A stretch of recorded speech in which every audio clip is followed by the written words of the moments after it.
www.congofrance.com. Alors Franck Stemay, lelo Weranson a regretté le comportement de Sankara de Kunta.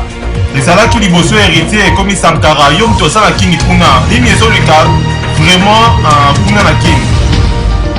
En tout cas, monsieur Joshua Didi Dikumba, merci pour l'opportunité au Pessingaï.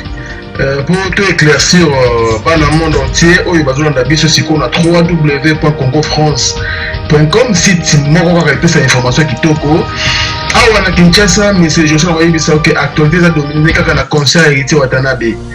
Le 3 juillet 2015, actualité a moko héritier Gucci Watanabe.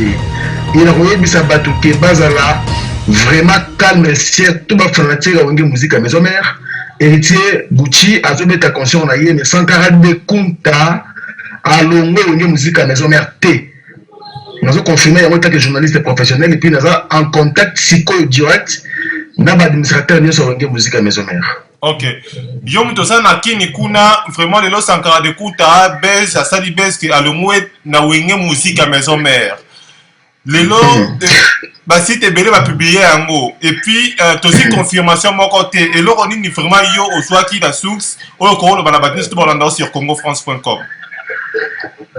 Voilà, indice il y a le bosso et allez que comme on a image de mon côté vidéo mon côté au Sankara de Kunta a sali pour annoncer que l'on a et Sankara de Kunta a sali yango justement quand après on créer buzz pour contrer concert et héritier Gucci Watanabe. Objectif eza yango wana que héritier concert nazo bête eza na succès ma case surtout na poto.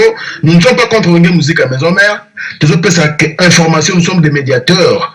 Étant que médias donc toujours peut information vraie pour que bande qu'on a biso o ya poto base aux information n'importe comment tu dis que la site belé baza wana ba ça de n'importe quoi pour ba luka succès na simami Congo ya batu. Alors, quelque chose qui n'est pas bon, toujours bien yango journalisme, il faut déontologie à la respecter. Avant de publier quelque chose, il faut d'abord traiter l'information. Nous, Congo France, nous tenons sur le professionnalisme.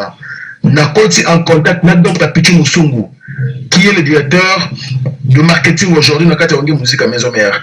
Nous sommes en contact avec l'administrateur, directeur technique, nous sommes Yakin Pouyi.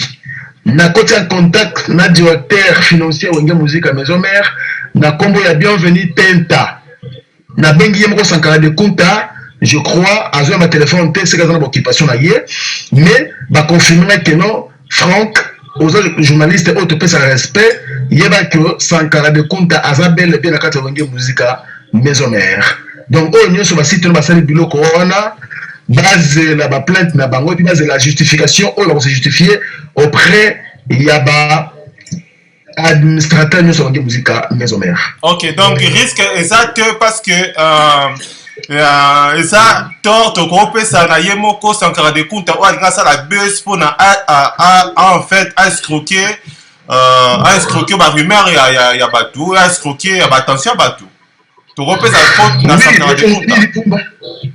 Oui, d'une part, tu connais bah oui, mais il faut que les médias jouent à monter. Moi, je pense que auto salaka, mais c'est je souhaite les alliés journalisme en ligne. Makambo Sankara de Kunta a sali na internet, et ça jamais à Kinshasa.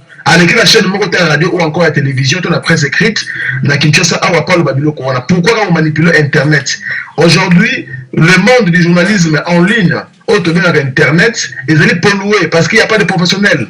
Nous sommes Sankara Benga qui nous font c'est maï, na longue musique à maison mère, tout ça émission à téléphone, na kozwa son aïe, na zelisi moukie, na vérifié, na administrateur de musique à maison mère.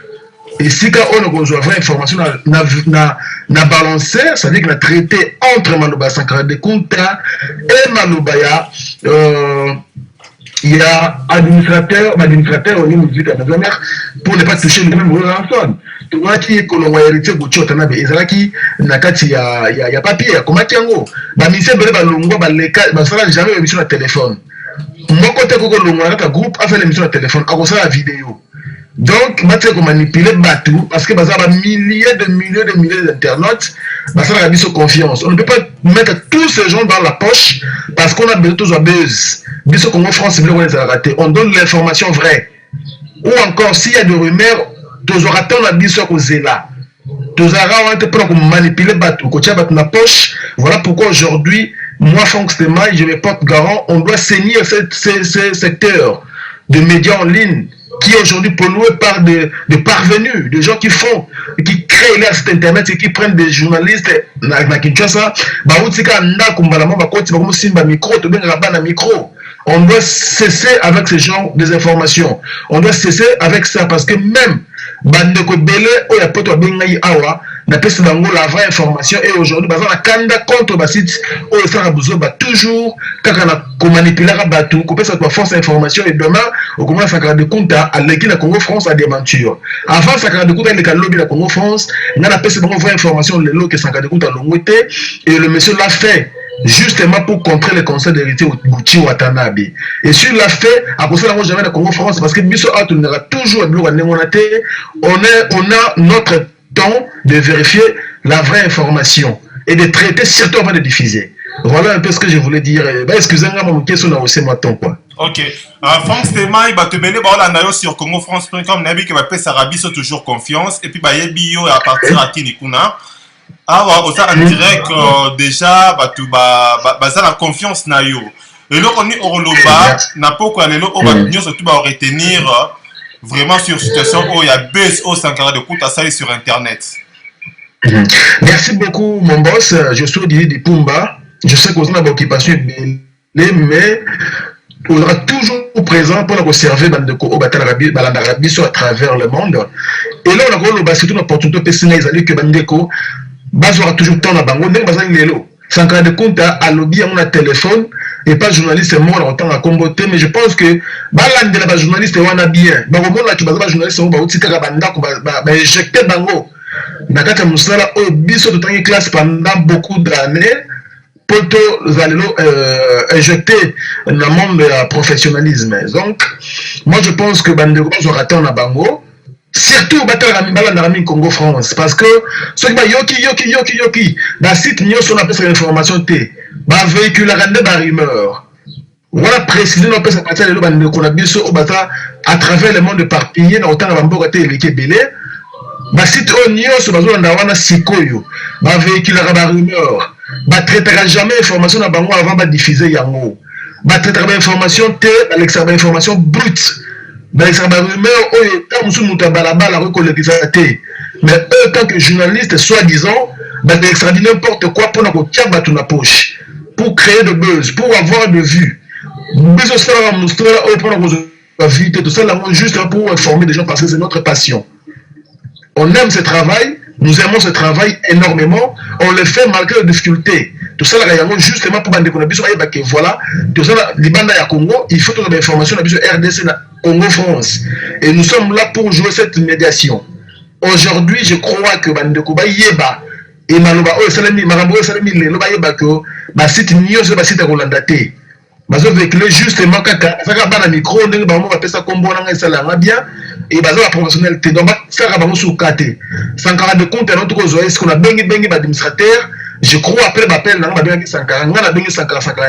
téléphone et je pris cette confirmation et pas administrateur au moins 3 administrateurs ont musique à maison mère tout le monde nous sont mis ça tout donc à Pichu Musungu bienvenue Tenta na ADP à Kimpo Ibalobi même langage que non bon landaté nous sommes les anikaka marmane ba internet donc biso to longwa moi hors du commun wana bandeko tchaka biso toujours confiance et banda toujours ba remer wana te o chokolaka du jour au lendemain. Voilà ce que je pouvais dire monsieur Josué de Pumba. OK, merci beaucoup Franck Stémaï en direct sur congofrance.com. Nabi que aux appels à staff kuna aux appels à bateau en cadre kuna automobile na ba grosse mourir. Donc saluer bango pour encourager bango ça se passe ça bien. Non, bah, toujours la Yomoko, parce que vous allez cerveau moteur, vous allez initiateur, vous allez visionnaire, et surtout que vous allez, n'avez pas que ça n'a pas patron, mais permettre à aller mon patron. Je suis dit Pumba parce que vraiment vous allez, Moutou, le lot, bah, tout faut qu'on fasse ma boko, na musala za kosala. En tout cas, merci na yo pour l'opportunité. Na kopesa mbote pe na manager na biso, mais c'est Junior Bookson Bukasa Ampero. Yazali na bikaza na séjour na Allemagne, aki kosala toujours musala oyo pona ko manager Congo France.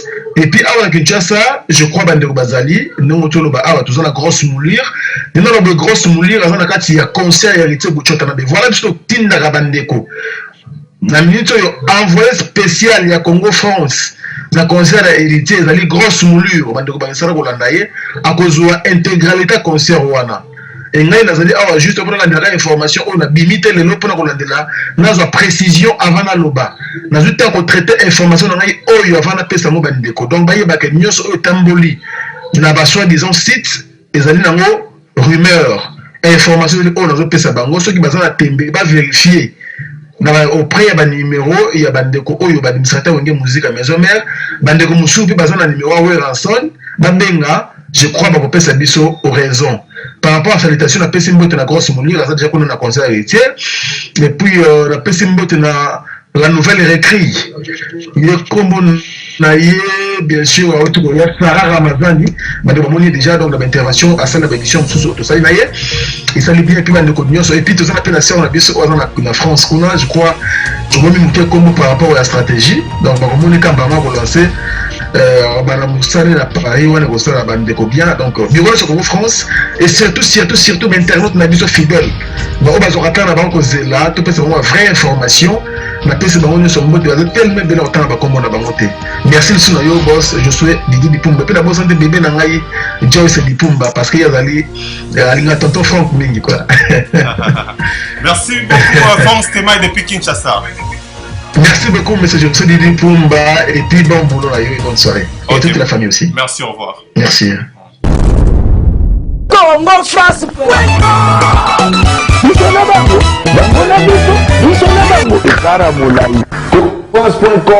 Site ya Congo Masolo à danger. Masolo Kitoko. Congo France.com. Nous sommes Campus de la Santé, qui est une ONG de 3 Congolais qui travaille dans le domaine de la santé. Et il a à son sein d'autres 3 programmes. Principal, il y a la couverture santé, il y a la formation continue et il y a aussi l'économie autour de la santé.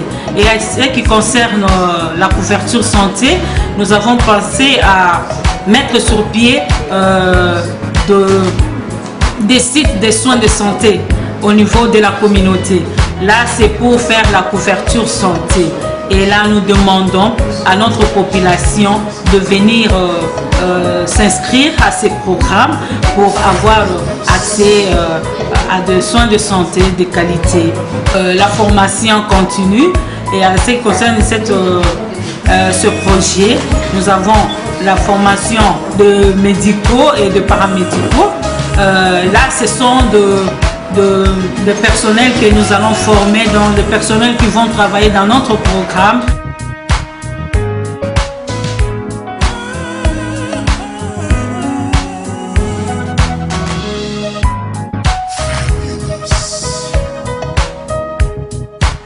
Yo poza libanga ya mboka oyo kosabone kaka mpona bandeko bango awa na Kinshasa tindi bango bazwa basoi ata na mbongo moke ekosala bango bien nga ana saboni awa c'est bon merci na comprendre etikali yo mpe oya na campus de la santé ekosala biso bien yo na kobota bango bien yo nasi na comprendre.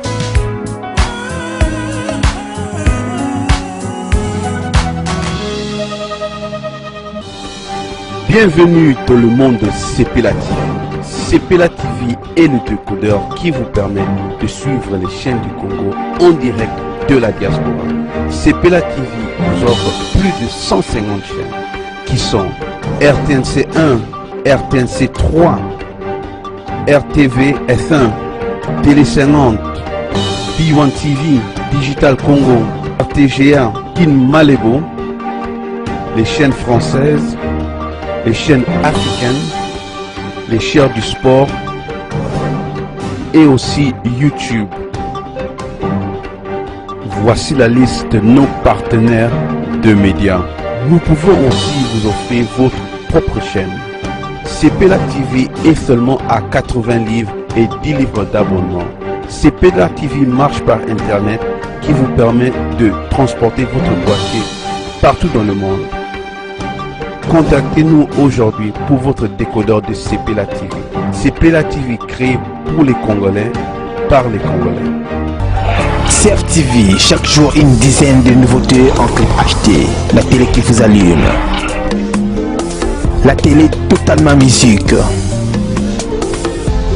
CFTV, contactez-nous au 06 52 76 65 09. La télé totalement musique. Votre édition, notre priorité. Ouvert à tous pour tous. Et chaque jour une dizaine de nouveautés en clip acheté. La télé qui vous allume. Une chaîne pour le meilleur. CFTV.